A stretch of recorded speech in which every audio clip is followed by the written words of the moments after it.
Do you hear the music? It sounds far away. Close your eyes and listen. Perhaps now, you hear it even more clearly. Everything is dark. Can you feel the tones moving through your body? Do you sense a feeling beginning to stir? Softly rising in your chest. Everything is dark. Still. Silent. The only thing that remains is the melody. And then, in the midst of the darkness, you see a light.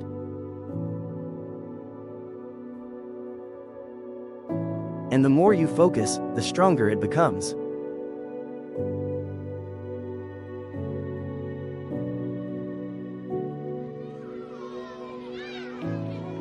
You turn your head to the left, trying to find where the sound is coming from. And there, you see a child standing alone on a schoolyard. A thin jacket, favorite shoes, hair blowing in the wind. Around the neck hangs half of a heart. Two children are walking toward, linked at the arm.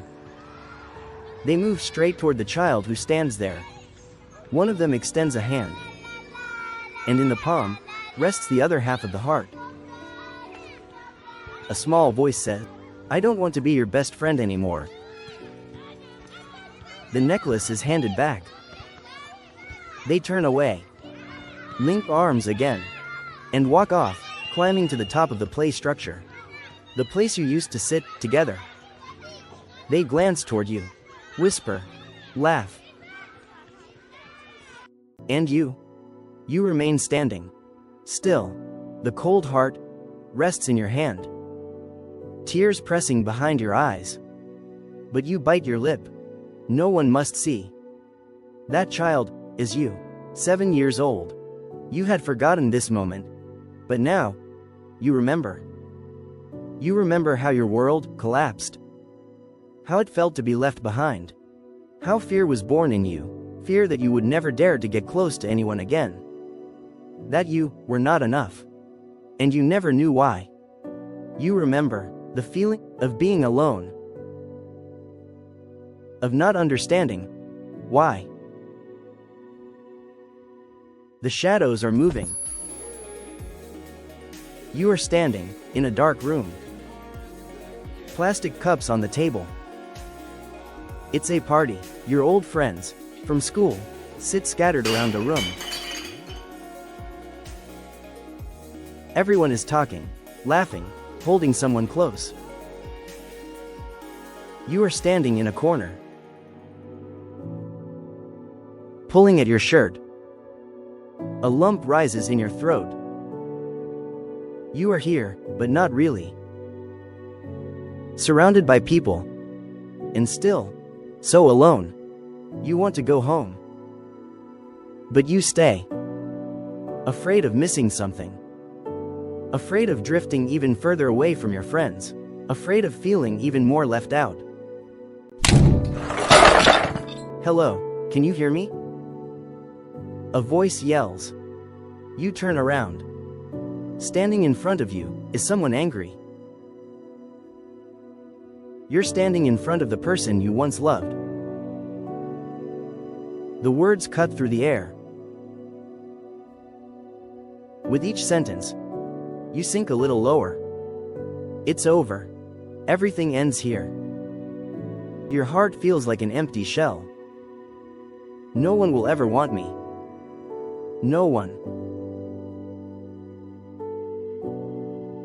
The feeling in your chest grows heavier. Alone. Abandoned. You truly gave it your best.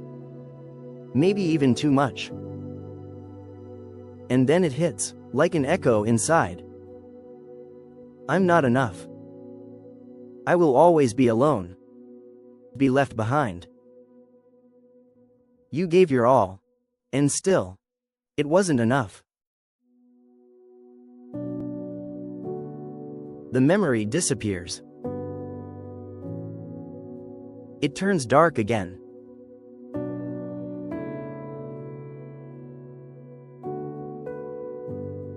The scent of pencil slowly drifts in.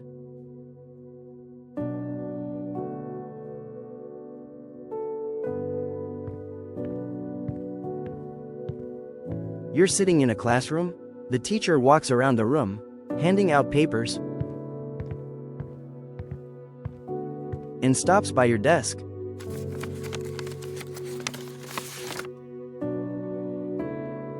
The paper lands on your desk. The teacher's gaze is silent. You look down. One single word burns into you. Failed. It feels like a punch to the stomach. You had tried, but not enough.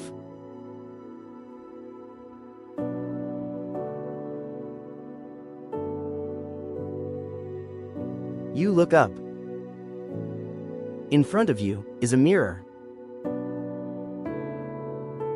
In the mirror, you meet your own eyes. The gaze is older, the body is grown. You speak kind words to yourself. You glance at your phone. No calls yet. You walk nervously around the room. Back and forth, gripping the phone tightly in your hand. Your heart is pounding.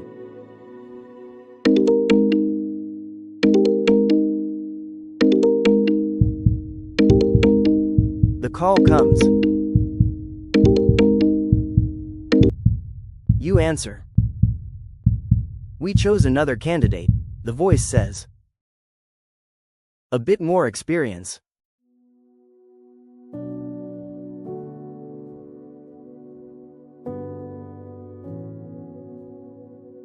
You close your eyes and feel the weight of worry settling across your shoulders. Afraid you won't make it. Afraid of losing everything. The apartment, the stability, the fear of the future, of the rent, of losing your grip.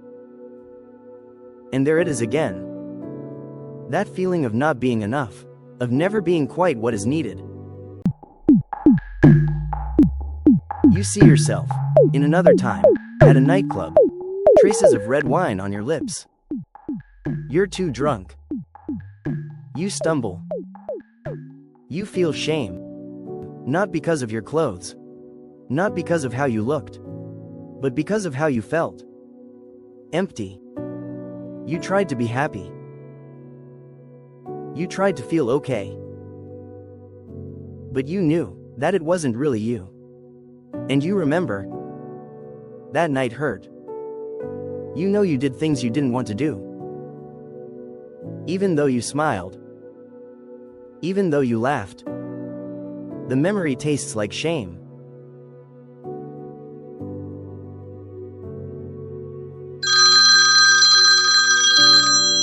You're sitting on a soft couch. You receive the news. We're sorry to tell you. She has passed away. It was the first time you came face to face with death. The first time someone close to you was gone. Your heart breaks. Your sense of safety. The person who was always there. You look down, and in your hand is another hand. You look up, and in front of you sits someone with tears in their eyes. Both of you are crying. You look toward the doctor. The word, cancer, forms on his lips. You look down again, and in your hand is a scissor. You bite your lip, trying not to break. You want to be strong, but you're scared. So scared. You run the clipper along the head. The hair falls like leaves to the ground. But the weight of it feels like stone. You sit at the edge of the bed, watching the IV lines along the arms. You meet the same eyes again. And Both of your eyes still filled with tears, now holding even more fear. Both of you, terrified of losing the one you love most.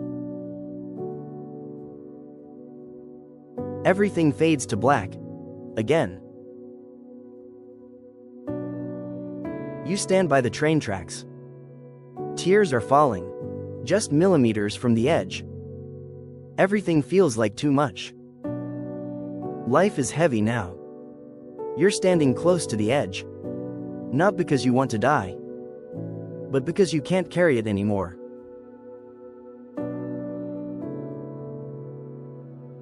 A strong light comes toward you. Something changes.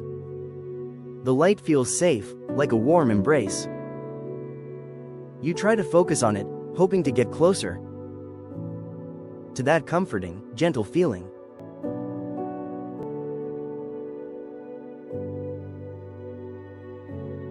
You see a swing.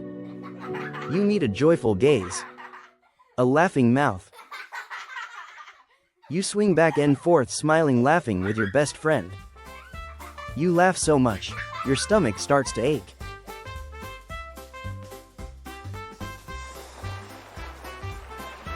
You're sitting on a sandy beach with your family, drinking juice, eating sweet buns. The sun is shining, it's warm. You feel safe and happy.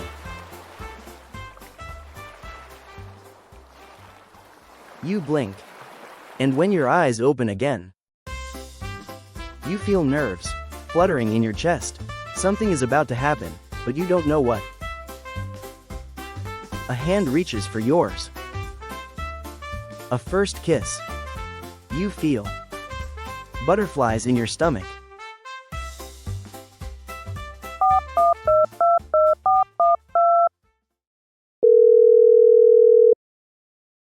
You are calling your favorite person in the world. You just wanted to tell and cheer the joy that you got the job. Your confidence is slowly rising. You stand a little taller. You dance in the living room, joy flooding your whole body.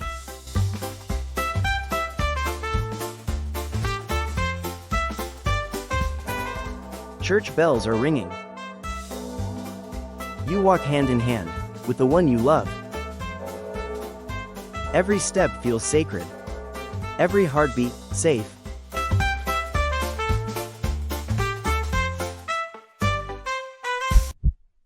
You see yourself at the hospital. In your arms, you're holding a tiny newborn baby.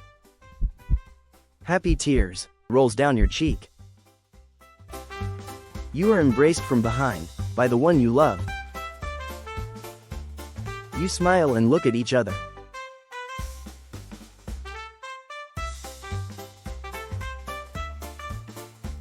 You look down at your hands. You can see that many years have passed now. They show signs of a life well lived. You're sitting around a table, laughing. You look at the faces, the people sitting around you. And it fills you with peace, with joy, and with love.